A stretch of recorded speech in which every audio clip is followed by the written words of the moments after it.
IoT 생각하시는 분들 참 많은 것 같아요. 그런데 이 IoT가 그냥 사람 지나가면 불이 켜지고 꺼지고 커튼이 자동으로 열리고 닫히고, 이게 무슨 IoT입니까? 그냥 센서만 있으면 다 할 수 있는 것들인데요. 옛날부터 쓰던 현관에 들어가면 불 켜지는 거랑 뭐가 달라요? 이젠 AI와 IoT가 결합된 AIoT의 시대가 올 겁니다. 지금은 사용자가 지정한 씬으로 연출이 되지만 조금만 시간이 지나면 AI가 사용자의 패턴을 학습해서 더 좋은 환경을 만들어 줄 거예요. 그런 시대가 얼마 남지 않았습니다. 우리가 챗GPT의 발전 속도를 보면 예측할 수 있을 것 같아요. 오늘 영상에서 IoT가 어떻게 AIoT로 발전해 나갈지 예측해보는 시간을 갖는 것도 재밌을 것 같아요.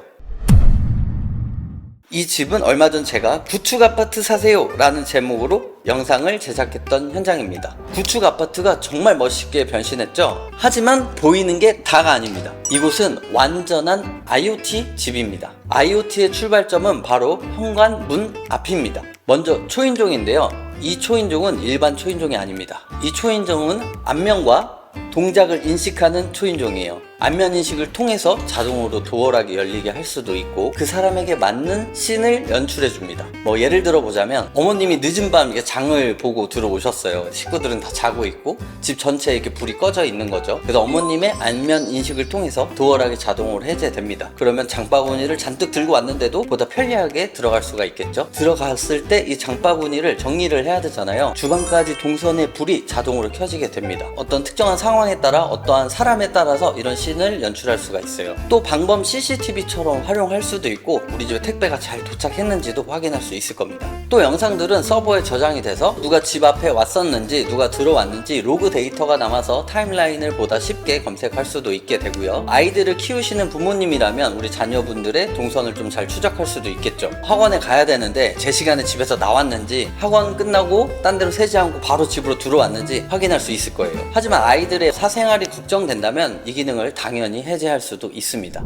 초인종과 단짝인 이 비디오폰은 IoT를 만나면 어떻게 바뀌게 될까요? 바로 이 녀석이 비디오폰 되겠습니다. 이렇게 어떤 월패널, 스위치 같이 생긴 녀석이 특정 상황에 따라서 비디오폰의 역할로 바뀌게 돼요. 못생겨갖고 항상 없애고 싶고 숨기고 싶었던 비디오폰이 이렇게 예쁜 디자인과 상태 표시, 또 스위치 기능까지 들어있는 제품으로 교체할 수도 있습니다. 이 제품이 너무 예쁜데 우리나라에서 정식으로 수입하는 제품은 아니라고 해요. 구매 대행을 통해서 구매할 수 있다고 하니까 참고하시면 좋을 것 같습니다. 그래 뭐 다 좋은데 띵동 하고 누가 왔을 때 문 열어주러 저기까지 가는 것도 귀찮아 하시는 분들도 계시죠? 네, 그 자리에 앉아서 다 해결할 수 있습니다. 휴대폰으로도 확인이 가능하고 TV에 팝업으로 비디오폰의 화면을 띄울 수도 있습니다. 넷플릭스에서 영화를 보고 있는데 클라이막스 장면이라 멈출 수 없을 때가 있잖아요. 그럼 이렇게 앉아서 바로 도어락을 해제할 수도 있습니다. 또 TV 화면에 작게 뜬 팝업 화면을 크게 해서 비디오폰의 화면을 볼 수도 있고요. 신축 아파트는 건설사에서 제공한 월패널이라든지 비디오폰을 통해서 공용부 호출을 받기도 하고 공용부는 문을 열어줘야 되기도 하잖아요. 사실 이런 집들은 전체를 IoT로 바꾸는 것이 쉽지는 않습니다. 이게 연동이 안 되는 케이스가 많다고 하더라고요. 최근 신축 아파트의 경우 삼성 스마트 싱스를 이용해서 입차 신호를 받는 그 순간부터 IoT가 집을 움직일 수 있고, 집 내부에 있는 월패드가 스마트 싱스를 기반으로 움직이는 제품들이 많아서 어느 정도는 특별한 공사 없이 IoT 환경을 구축할 수도 있습니다. 하지만 구축에는 그런 시스템이 없잖아요. 그리고 아직까지는 삼성의 스마트 띵스는 아카라에 비해 폐쇄적이라 IoT 환경을 타사 제품이나 다양한 서브파티 제품을 연결하는 데에는 어려움이 있습니다. IoT 좀 한다, 난 이번에 IoT 좀 제대로 해보겠다 하시는 분들은 전부 아카라를 통해서 IoT를 구축하고 있습니다. 하지만 앞으로 삼성도 아카라처럼 좀 더 열린 환경을 만들 거라고 하니까 기대해 볼 수 있을 것 같고요. 또 인슈 제품과도 협업을 한다는 소식이 있으니 앞으로 인테리어 하시면서 IoT를 계획하시는 분들에게는 희소식이 될 것 같습니다.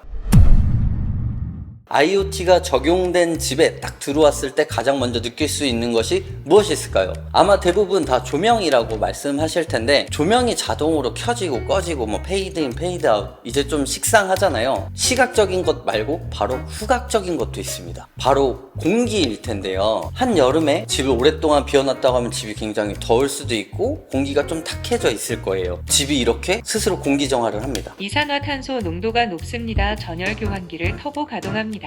공기질을 체크하는 센서가 있어서 이상적인 공기를 유지하기 위해서 스스로 움직여요. 공기뿐일까요? 온도도 가능합니다. IoT를 통해서 에어컨과 난방 장치가 최적의 온도를 맞추기 위해 스스로 작동하고 목표하는 온도에 다다르면 작동을 멈추게 됩니다. 전열 교환기도 상황에 따라 모드가 바뀌고 켜지고 꺼지게 되고요. 춥고 덥다고 일일이 온도 조절하고 리모컨으로 켜고 끌 필요가 없다는 거예요. 그런데 IoT 장치들만 설치한다고 이런 기능들이 작동하게 되는 것일까요? 그렇진 않습니다. 구축이기 때문에 보통 망설이시는 전열 교환기가 있을 것이고 시스템 에어컨도 있을 거고요. 보일러 온도 조절 장치가 있습니다. 물론 분배기에 달려있는 구동기도 같이 연동돼서 움직일 수 있어야 되는데 보통 IoT 하시는 분들은 구글 네스트 제품을 많이 사용하게 되시더라고요. 네스트를 통해서 에어컨도 켜고 끌 수가 있고 보일러 장치도 움직이게 됩니다. 많은 분들이 공기청정기와 전열 교환기에 대해서 잘못 알고 계신 것 같아요. 공기청정기는 그야말로 공기 내의 먼지나 오염물질, 알레르기 유발물질 등을 제거하는 장치입니다.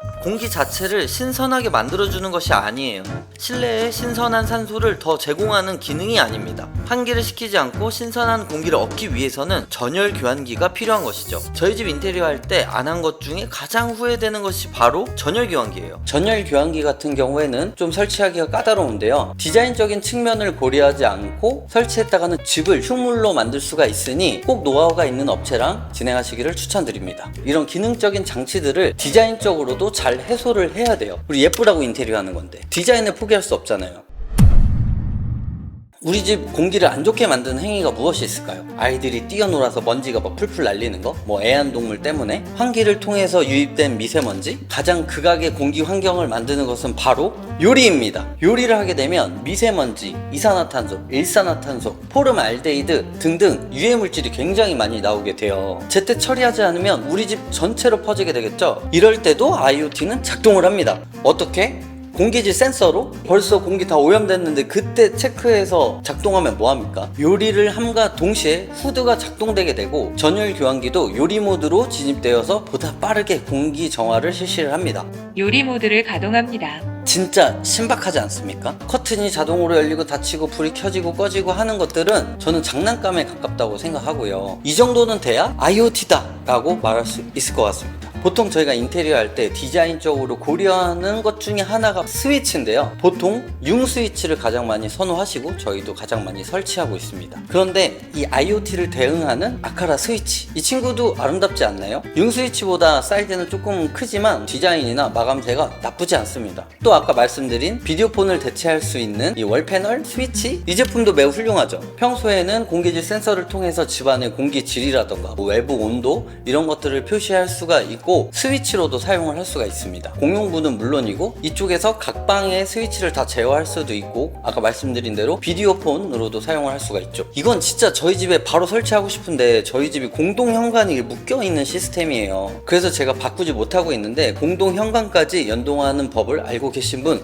댓글로 남겨주시면 제가 오늘 바로 결제해갖고 달 수 있도록 하겠습니다. 최근에 나오는 전자제품들은 IoT 기능들이 있어서 어떠한 공사를 통하지 않아도 무선으로 통해서 제품을 활용한 어떠한 씬들을 만들어낼 수는 있습니다. 앞으로도 그런 제품들이 더 많이 나오게 될 거고요. 하지만 제가 오늘 보여드린 이런 씬들은 인테리어 할 때 같이 공사가 동반되어야만 연출할 수 있는 씬 몇 가지를 보여드렸습니다. 또 제가 잔재주 몇 개를 보여드릴게요. 방등인데요. 방등치고 디자인이 미니멀하고 일단 아름답습니다. 그리고 RGB 조명을 통해서 다양한 연출을 할 수 있는데 그 연출을 상황에 따라서 또 바뀌게 만들 수가 있습니다. 예를 들어서 비가 오는 날이라면 파란색 조명이 이렇게 움직인다든지 날씨가 좋으면 보라색이 움직이게 되고 엄마가 화가 났다 그럼 빨간색, 아빠가 늦게 오신다 그럼 오늘은 너무 선 넘지 않는 게 좋을 거야. 화장실엔 어떤 IoT가 적용이 가능할까요? 화장실에서 골칫거리 중에 하나가 바로 이 습도일 텐데요. 설정한 습도 이상 올라가게 되면 이 히터가 작동이 되게 되고 적정 습도가 맞춰지면 이 히터가 꺼지게 됩니다. 또 화장실을 이용했는데 대변을 봤다? 그리고 사람이 나갔다? 불을 껐다? 바로 환풍기도 꺼지는 게 아니라 환풍기는 일정 시간 지난 다음에 꺼지게 설정할 수도 있습니다. 이 집은 IoT, 앞으로 다가올 AIoT까지 다 준비를 해놓은 상태예요. IoT를 컨트롤할 수 있는 스위치 쪽에도 벌써 배선이 다 되어 있고 곳곳에 마그네틱 트랙이 깔려 있는데 이곳을 통해서 IoT 제품들을 언제든 확장시킬 수가 있고 천정 속에 보이진 않지만 철판들을 곳곳에 깔아놨어요. 이 친구들이 자석으로 붙는 센서도 있더라고요. 그런 친구들을 통해서 새로운 IoT 장비가 나오면 이 장비를 또 추가로 달 수가 있습니다. IoT를 통해서 만들 수 있는 C는 정말 무궁무진하다고 생각을 하는데요. 제가 오늘 말씀드린 것들은 정말 빙산의 일각일 뿐입니다. 앞으로 챗 GPT와 같은 AI를 활용해서 이 친구들이 알아서 더 좋은 것들을 학습해서 제안해주는 이런 세상이 얼마 남지 않았습니다. 지금은 이 IoT 시장을 중국의 아카라라는 회사가 꽉 잡고 있는데 우리나라 삼성, LG도 굉장히 분발하고 있는 걸로 알고 있거든요. 빨리 아카라 제품을 따라잡아서 좋은 제품 만들어 주셨으면 좋겠습니다. 구축 아파트의 구축 공간에 인테리어 계획하시는 분들 오늘 보신 영상 중에서 필요하신 부분 잘 캐치하셔서 적용해 보시면 좋을 것 같아요. 오늘 영상은 여기까지 하고요. 전 다음번에 또 재미있는 영상으로 찾아뵙도록 하겠습니다. 지금까지 저는 인테리어 크리에이터 디프로그였습니다. 샥.